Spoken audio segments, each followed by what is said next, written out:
Narito makita natin ang pangyayari na kung saan mayroong pangitain na nakasulat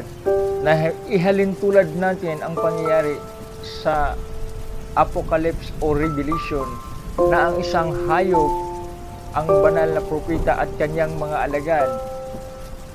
na isang pangyayari na kung saan sinasabi na kung ang warrant of arrest ay dumating, ito na kaya ang hudyat ng pagbagsak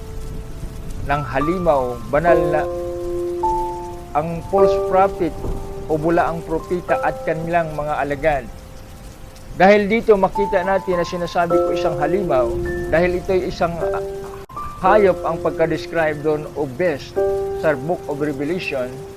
Mailahan tulad ko lang, hindi sila totoong pangyayari, pero itong isa'y lokal na kaganapan na isang halimaw dahil nakontrol niya ang judiciary, legislative at tatlong branch ng gobyerno,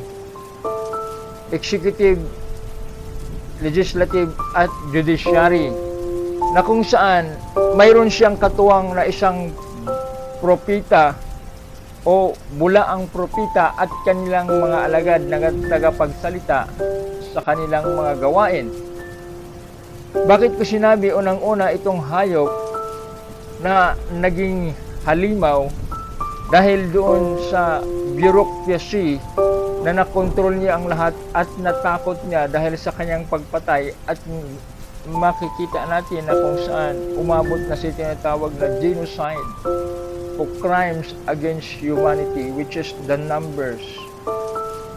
6,000 to 30,000 according to the PNP. 6,000 record at approximately na hindi nare-record ay mga 30,000. So ilan lang ang napailan ng kaso kay Kian de los Santos.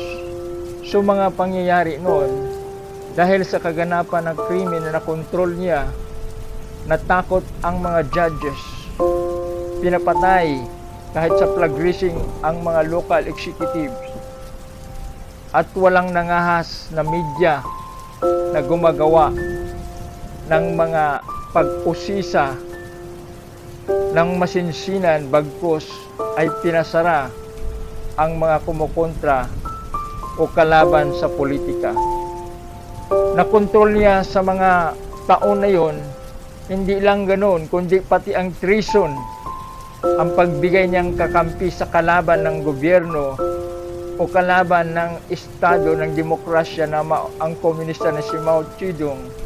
na kung saan ang kanilang hari ay si Xi Jinping, na kung saan ang treason ang pagpagawa ng artificial island sa pag-angkin sa ating exclusive economic zone, na kung saan iginiit nila na 9-9, at ang pagkuha ng mga panambak sa ating sarili na bundok, at ang iba pa ginagawa nila, ang pagkasakop sa litis ngayon na pagbigay nila ng mga Chinese,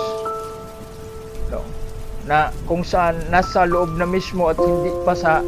harap ng West Philippine Sea, kundi sa loob mismo ng Coast Guard nakapasok. Ang pangalawa, ang bula ang propeta, na kung saan inangkin na siya na ang bugtong anak ng Diyos, na kung saan iisa lamang ang katotohanan na anak ng Diyos, na si Kristo Jesus, at ito'y blasphemy, na wala ng anak ng Diyos at nagpakilala kang appointed Son of God, na kung saan naharap sa maraming patong-patong na kaso.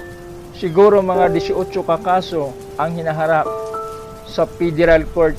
ng US, at mayroong kasong naisampa na sa Davao, sa Pasig, at saka dito sa Maynila, kung hindi ako nagkamali, tungkol doon sa sex trafficking, rape doon sa Davao, at kung saan mayroon pang sexual abuse o ang tinatawag doon na non-billable na qualified 6, no? O ang kaso na kanyang kinakaharap na mayroon pang parating. So yung mga binabato sa kanila ay sinabi ni Justice Secretary na isang mabigat at ito'y may substantial evidence, kaya nga naisampa sa kaso dahil sa mabigat ang ebidensya. At kung ito naman ay mga palatandaan ng kanyang mga tagapagsalita na kung saan ang bulaang propeta at ang halimaw at ang kanilang mga tagapagsalita o mouthpiece, spokesperson, tinitwist ang ibang mga pangyayari na tayo sa China, tayo pa ang nagkakasala na pinipigilan natin sila, o kaya tayo pa ang lumalabag dahil doon sa mga patakaran ng China na kung tutuusin, wala tayong nilalabag dahil sa atin naman lahat yun, at kanilang mga pagtitwish at binabaliktad ang mga pangyayari. At dito makikita natin kung paano ang mga fake news na pinapalabas nila at mga bayaran ng mga binanata ng mga kapwa din ng mga magandang vlogger na binanatan ang mga nasa kampi o kampo ng kasamaan. So mga paghuhudyat lamang ba ito ng pangyayari na umpisa ang pagbagsak ng halimaw ng Davao? So bakit halimaw? Ang mga rason, kung titingnan natin sa lahat ng mga record ng video panahon pa ni Matubato, ni Las Cañas at ni Hasierto, at higit sa lahat ang magiting natin si Shani Trillanes, Takay Leila de Lima, at ang ating open eyes, ang bukas nating mata, nakikita natin ang pangyayari sa kalunos-lunos na patayan na walang tao na nagsasabi na kailan pa man mabuti ang pumatay ng tao. At ito'y pinapayagan ng Panginoon at pinapayagan ng batas. Ito'y mga karumal-dumal dahil ginagamit nila na dahilan. At maliban doon, marami pa ang mga kasinungalingan, marami pa ang mga paglilinlang at pagtatraidor. Subalit ito'y pahapyaw lamang at makikita natin ang detalye sa mga mata natin kahit na hindi pa sasabihin sa ibang mga media outlet o sa mga vlogs o kaya sa mga sikretong pangyayari kahit na diyan sa Malacañang, sa Davao at dito sa buong Pilipinas. So ngayon ito na ang pagkakataon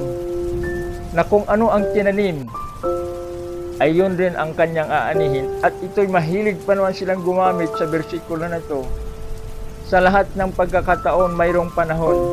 at ito na ang panahon na kanilang ginagamit, na in every time there's a season, and ito ang araw na ng paningil na kung saan ang mga dugo ng nangamatay na mga ilang libo, kahit na ang kanyang katawan sa bawat ilang libo na kumukuha ay hindi pa dapat sapat ibayan, bagkus ang Panginoon na mismo ang gumawa ng kaparaanan para mabayaran ang kanilang mga utang. Ang kanilang kasama na tinatawag na unity, yung pa ang ginagamit, at ito na ngayon ang pagkakataon. So umpisa pa lamang, at ito'y may pahayag ko lang ang damdamin ko na kahit hindi pa man maging ang tama ay maging mali. Woe unto them that call evil good and good evil, that put light for darkness and darkness for light, that put bitter for sweet and sweet for bitter. Salamat.